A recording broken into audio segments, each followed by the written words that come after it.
Bonjour à tous et soyez bienvenus dans cette nouvelle pause garage. Aujourd'hui, nous allons prendre le volant de la toute dernière génération de Volkswagen Tiguan. Mais avant de débuter cet essai, je vous invite à cliquer avec votre souris sur le pouce bleu, l'abonnement et la cloche de notification. Tous ces petits clics sont d'une précieuse aide pour une petite chaîne amateur comme la nôtre. Ça nous aide à être mieux placés dans l'algorithme de YouTube. D'avance, je vous remercie pour votre coup de pouce et à présent, je vous laisse tranquille avec votre essai du Volkswagen Tiguan de la troisième génération. Cette troisième génération de Volkswagen Tiguan a été officiellement présentée le 19 septembre 2023, soit une semaine après l'IAA, le salon de l'automobile allemand qui se déroulait à Munich. Quant à sa commercialisation, elle a débuté quelques mois à peine plus tard, au premier trimestre 2024. Au niveau du design, cette nouvelle génération reprend les codes stylistiques de la marque de Wolfsburg. Les traits principaux sont conservés, comme par exemple les proportions, le profil et la répartition entre la tôle et les vitrages. Cependant, on remarque que le caractère anguleux a été en grande partie abandonné au profit d'une bien plus grande douceur des lignes, une douceur héritée de la gamme électrique ID. C'est ainsi que la moulure arrière, après la troisième vitre latérale, va conserver sa forme globale, mais va s'adoucir sur toute la partie inférieure. La face avant en est une expression encore plus explicite. Vu sous cet angle, le Tiguan est tout de suite identifiable comme une Volkswagen. Mais l'absence d'angle abrupt pour les phares et la calandre vont rendre l'ensemble plus doux que ce qui prévalait sur l'ancienne génération. C'est ça le design tel que voulu par Volkswagen. Un design qui de génération en génération évolue petite touche par petite touche. La face arrière, quant à elle, n'a plus rien à voir avec celle de la deuxième génération. Elle reprend le nouveau gimmick de la marque, c'est-à-dire ce large bandeau reliant les deux feux sur toute leur hauteur. Le nouveau Tiguan se démarque donc complètement de l'ancienne mouture tout en restant intégré dans la maison de Wolfsburg. Sous le capot avant, on retrouve des motorisations essence, agrémentées de la micro-hybridation ou de l'hybridation rechargeable. Mais on retrouve également le 2 litres TDI. L'étiolement récent des normes anti-pollution européennes a permis au Tiguan d'être un des seuls nouveaux SUV compacts à disposer d'une motorisation diesel, ce qui sur ce genre de véhicule n'a rien d'une hérésie. Cela lui permet par exemple d'être le meilleur tracteur de la bande, avec des remorques freinées jusque 2 tonnes, contre 1,8 tonne pour l'hybride rechargeable et 1,6 tonne pour le 1500 TSI. La variante plug-in hybride est assez impressionnante avec sa grosse batterie de 19,7 kWh. Les normes WLTP l'officialisent pour 0,4 litres au 100, soit 20 grammes de CO2 par kilomètre. C'est un des tout meilleurs résultats de la catégorie qui veut en fait traduire l'énorme autonomie 100% électrique de l'engin, 111 km. Notre modèle d'essai est quant à lui équipé d'une mécanique bien connue de la pause garage, puisque nous l'avions déjà essayé sous le capot de la Golf, mais également du Cupra Formentor. Les plus fidèles de la chaîne s'en souviendront peut-être, il s'agit du 1500 TSI. Ce 4 cylindres en ligne de 1498 cm3 développe une puissance de 150 chevaux et un couple de 258 Nm des 1500 tours par minute. Nommé EA211 Evo en interne, ce moteur tout en alu est techniquement très sophistiqué. Turbocompresseur, injection directe à 350 bars, traitement au plasma des chemises, distribution variable en permanence d'essai soupape, collecteur d'échappement intégré à la culasse, micro-hybridation 48 volts, désactivation partielle des cylindres. C'est un véritable petit bijou d'ingénierie. Guillaume en avait réalisé une présentation technique très complète sur son blog il y a quelques années d'ici. Je vous invite à aller y jeter un œil à l'aide du lien qui doit s'afficher quelque part en haut de l'écran. Mais attention, c'est Guillaume, c'est du genre velu. Traction par nature, le Tiguan est disponible en version à 4 roues motrices et via un coupleur Haldex. Pour l'heure, cette variante est réservée aux 2 litres TDI, beaucoup plus coupleux. Quoi qu'il en soit, la boîte de vitesse sera toujours confiée à la DSG, la boîte robotisée à double embrayage typique de chez VAG.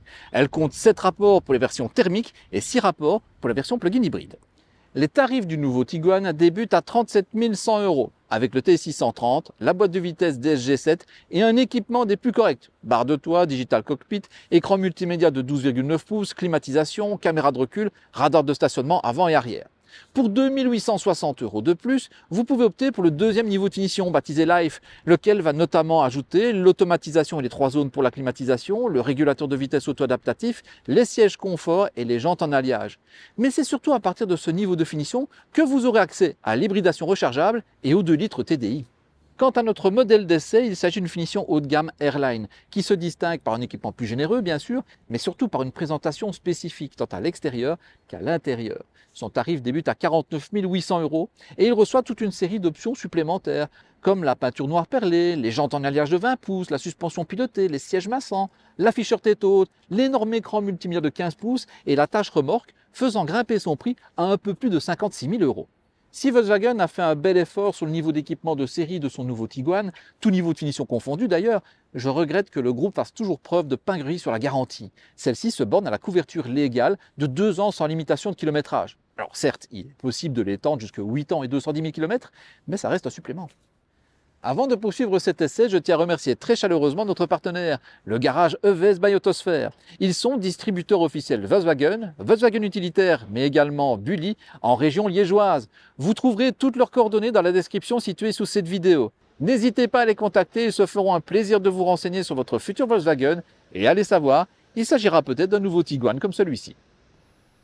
Avec 4,54 m de long pour 1,86 m de large, le nouveau Tiguan est à peine plus imposant que son prédécesseur. Le pavillon culmine à 1,66 m, soit 1,5 cm de moins qu'auparavant. Nous ignorons si cela provient d'un profil plus élancé ou de la garde au sol, Volkswagen ne nous ayant malheureusement pas communiqué cette dernière. Si le diamètre de braquage peut décevoir avec ses 11,7 m, il n'en va pas de même pour la masse à vide, assez contenue avec ses 1616 kg sur la balance. Pas de surprise, on accède au coffre par le biais d'un haillon. Celui-ci est large et monte, comme vous pouvez le voir, assez haut, ce qui dégage un bel accès à la soute dont simplement la hauteur du seuil va venir un peu entraver l'accès. Mais ça, c'est typique des SUV. Le volume se montre généreux avec 652 litres en configuration 5 places. La modularité est exemplaire avec une banquette coulissante asymétriquement et un dossier rabattable en 3 parties. Le volume de coffre atteint les 1650 litres en version 2 places. De quoi permettre au Tiguan de jouer les déménageurs occasionnels. L'accès à bord ne pose pas le moindre problème parce que malgré la garde au sol généreuse, les SUV d'aujourd'hui sont devenus en quelque sorte des berlines légèrement surélevées. Il n'y a pas de différence technique, on n'est plus avec des châssis échelles de camionnettes comme auparavant. Ce sont des berlines simplement un petit peu plus hautes. Ce que j'apprécie sur le Tiguan et qui est présent sur pas mal d'autres modèles, c'est le bas des portes qui vient protéger le bas de caisse, des salissures et autres, ce qui permet d'éviter de salir les pantalons. Et quand il fait un temps comme aujourd'hui, on est bien content d'avoir ça. Une fois installé à bord, l'espace ne manque pas et le contraire aurait été étonnant pour un véhicule qui mesure plus de 4,50 m. Mais la sensation d'espace est encore plus grande que dans la précédente génération et je pense que ça vient en grande partie de cette console centrale qui a été évidée notamment de son levier de vitesse, lequel a migré sur la colonne de direction. À l'arrière, l'espace ne manque pas non plus. L'espace pour les jambes est impressionnant, surtout avec la banquette reculée au maximum. La garde au toit suffira pour n'importe quel basketteur et la largeur se montre suffisante pour accueillir 3 adultes. Cependant, le dessin de l'assise, l'imposant tunnel central destine clairement cet rangé à 2 occupants, lesquels seront très agréablement installés sur cette banquette au confort ferme, mais heureusement sans excès. Si les commodités sont présentes en suffisance, avec les aumônières au dos des sièges avant, l'espace pour le smartphone, l'accoudoir central et le dossier inclinable de la banquette, on ne peut pas en dire de même pour la visibilité vers l'extérieur qui est un peu limitée à cause de la ceinture de caisse relativement haute. Sachez enfin qu'une variante à 7 places sera toujours bel et bien commercialisée par Volkswagen, mais elle ne portera plus l'appellation Tiguan, elle aura une appellation propre et apparemment on parle de Tayron. Les surfaces vitrées se montrent suffisamment généreuses pour que le conducteur puisse bénéficier d'une bonne visibilité périphérique. Alors certes, bien sûr, en 3/4 arrière, il y a un gros montant C qui est présent, mais la custode se montre suffisamment bien dimensionnée et suffisamment bien dessinée pour être vraiment utile. Cependant, Volkswagen n'en a pas profité pour limiter les aides à la conduite, car de série, le Tiguan se retrouve équipé de la caméra de recul, des radars de stationnement à l'avant et à l'arrière, mais également des détecteurs d'angle mort. Le design intérieur est bien dans la filiation des nouveaux modèles de la marque, avec un caractère particulièrement épuré et son large bandeau laqué dans lequel on va renfermer les éclairages d'ambiance. S'il se veut épuré, il se montre également très pratique. Avec sa multitude d'espaces de rangement, il y en a absolument partout. La finition est à la hauteur de la réputation de la marque en la matière, avec des matériaux de belle qualité, qu'on ait des matériaux moussés sur le haut ou plus rigides sur le bas. Le tout est rehaussé par des recouvrements en imitation cuir pour les parties hautes, médianes, mais également pour la console centrale avec laquelle la jambe va venir régulièrement en contact. L'ergonomie est en progrès par rapport à certains nouveaux modèles de la gamme et je pense surtout au volant qui abandonne ses commandes tactiles et capacitives pour des boutons à l'ancienne. Même si c'est vrai que ça fait débat au sein de la pause garage. Fabien et moi, on n'est pas tout à fait du même avis et Guillaume, il est un peu entre les deux. Impossible bien sûr de ne pas parler de cet immense écran de 15 pouces qui est un supplément dans le pack Infotainment Plus à 2640 € et il remplace l'écran de 12,9 pouces de la version d'origine. C'est une magnifique pièce autour duquel tout l'habitacle semble tourner. C'est un écran de très belle qualité dont la présentation est épurée et les couleurs sont douces. Sa haute résolution trouve un écho dans celle des caméras. Ce n'est pas toujours le cas, alors ça mérite d'être souligné. La connectivité avec Android Auto et Apple CarPlay est bien évidemment de la partie et elle se paye même le luxe de se passer de fil. Le deuxième écran de cet habitacle est bien évidemment le Digital Cockpit et on sent bien que Volkswagen a pris de l'expérience en la matière avec un rendu qui est particulièrement agréable et lisible à l'usage. Le troisième et dernier écran de cet habitacle, c'est l'afficheur tête haute qui fait partie du pack Infotainment Plus à 2640 €, en même temps que la navigation et la recharge par réduction du smartphone, sans oublier bien sûr cet immense écran de 15 pouces. Si le Tiguan se dote des sièges confort à partir du deuxième niveau de finition, les finitions Airline comme ici se dotent de sièges spécifiques avec des appuis-têtes intégrés qui sont particulièrement plaisants à l'œil. Ils mêlent le tissu, l'alcantara, le cuir, c'est agréable à l'œil, c'est agréable au toucher et c'est agréable d'être assis dedans avec ces rembourrages ergo-actives qui sont vraiment très bons, que ce soit pour le dos ou pour les fesses. Certes, ce n'est pas une voiture française, on garde une certaine fermeté, mais cette fermeté-là n'est pas du tout excessive. Elle est vraiment là pour bien vous soutenir le corps lors des longs trajets. C'est très agréable d'être dans ces sièges-ci et on n'a qu'une envie, c'est d'aller faire un petit tour. Et je vous propose justement d'aller découvrir un petit peu ce que vaut ce véhicule sur la route. Allez, c'est parti! Au démarrage, le 1500 ITSI est inaudible, tout du moins de l'extérieur, car dans l'habitacle, il manque de discrétion. À côté de ça, il fait preuve d'une belle santé, avec son 0 à 100 abattu en 9,1 secondes et sa vitesse de pointe de 210 km/h. Le caractère bien plein de la mécanique est parfaitement secondé par la boîte de vitesse robotisée à double embrayage et 7 rapports, qui va les égrener les uns après les autres de manière quasiment instantanée. C'est vraiment un régal. Le châssis n'est pas en reste. On a d'abord une direction qui est très précise, qui est communicative et qui permet, grâce à son asservissement à la vitesse, de toujours avoir un point milieu qui est bien déterminé. C'est un très bon point, mais pas autant que la suspension. Notre véhicule d'essai est équipé de la suspension adaptative, qui permet de choisir en plusieurs modes de conduite, sport ou confort. Lorsque je choisis le mode sport, la voiture va vraiment se raidir très fortement. Et alors là, le caractère de la voiture devient très différent. Elle devient vraiment très joueuse et c'est vraiment un régal à conduire sur les petites routes. Et si vous voulez un peu plus de confort pour ménager vos occupants ou faire de longs trajets autoroutiers, le mode confort ne souffre pas de pompage, de tangage, de phénomène de roulis. Cette suspension adaptative, je ne peux vous dire qu'un seul truc, c'est l'achat numéro 1 à faire si vous optez pour le Tiguan. Sur grands axes, le confort s'avère de premier ordre. On a tout d'abord ces sièges ergo-actifs qui vous maintiennent idéalement le dos et les fesses, mais les rembourrages sont vraiment très bien adaptés pour ne pas avoir cette sensation de fatigue qui peut venir s'installer un peu dans le bas du coccyx. L'insonorisation est plutôt pas mal dans l'ensemble. Alors certes, on entend la mécanique lorsqu'on est à forte charge. Une fois qu'on est à allure stabilisée, ça devient beaucoup plus discret.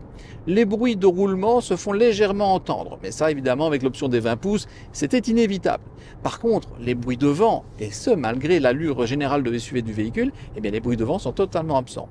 Donné pour 6,4 litres en consommation mixte WLTP, soit l'équivalent de 146 grammes de CO2 par kilomètre, notre Tiguan ITSI 150 a consommé 8,1 litres au cours de cet essai, dont notre protocole vous est expliqué dans la vidéo dont le lien s'affiche ci-dessus. Avec son réservoir de 55 litres et sa consommation autoroutière aussi entre 6,5 et 7 litres, le Tiguan ITSI devrait avoisiner les 800 km d'autonomie. Ce Tiguan de la troisième génération est bel et bien une Volkswagen. Entendez par là qu'il n'est pas là pour révolutionner quoi que ce soit, mais bien pour progresser. C'est ainsi qu'à l'image de son style, qui évolue sans rien renier du passé ou du reste de la gamme, il améliore les aptitudes routières, l'habitacle et ses aspects pratiques, le confort, le niveau d'équipement, les aspects sécuritaires et le bilan énergétique de son excellent prédécesseur. Pour conclure cet essai, je vais faire comme Fabien. Je vais vous donner 3 qualités et 3 défauts du Tiguan. Et je vais commencer par ces derniers. Si la motorisation et le rapport prix-équipement sont plus attractifs qu'auparavant, je regrette que le tarif de base soit toujours situé dans le haut de la fourchette de la catégorie. Je regrette également la garantie se bornant à la couverture légale de 2 ans et le style qui manque un peu d'audace, même si ça fait partie de l'ADN de la marque. Au rayon des qualités, je citerai en premier son excellent compromis entre le confort et le comportement routier. Ensuite, son habitacle, très plaisant mais surtout très modulable. Et enfin, la possibilité d'opter pour une mécanique diesel et les 4 roues motrices. Si vous devez tracter régulièrement, c'est elle qui présente les meilleures aptitudes en la matière, avec un maximum de 2 tonnes pour les remorques freinées. Et pour un SUV, c'est loin d'être négligeable. Cette vidéo est à présent terminée et je vous remercie de l'avoir regardée. Si elle vous a plu, vous connaissez le principe. Le petit pouce bleu, l'abonnement avec sa cloche de notification, le commentaire qui fait plaisir, mais également le partage sur vos réseaux sociaux. Si vous le souhaitez, vous pouvez également suivre l'actualité de la Pause Garage sur nos réseaux sociaux, Facebook en tête, mais également sur notre site internet. N'oubliez pas que tout cela est 100% gratuit et 100% dépourvu de publicité, car pour Guillaume, Fabien et pour moi-même, la Pause Garage est et restera toujours 100% un pur hobby.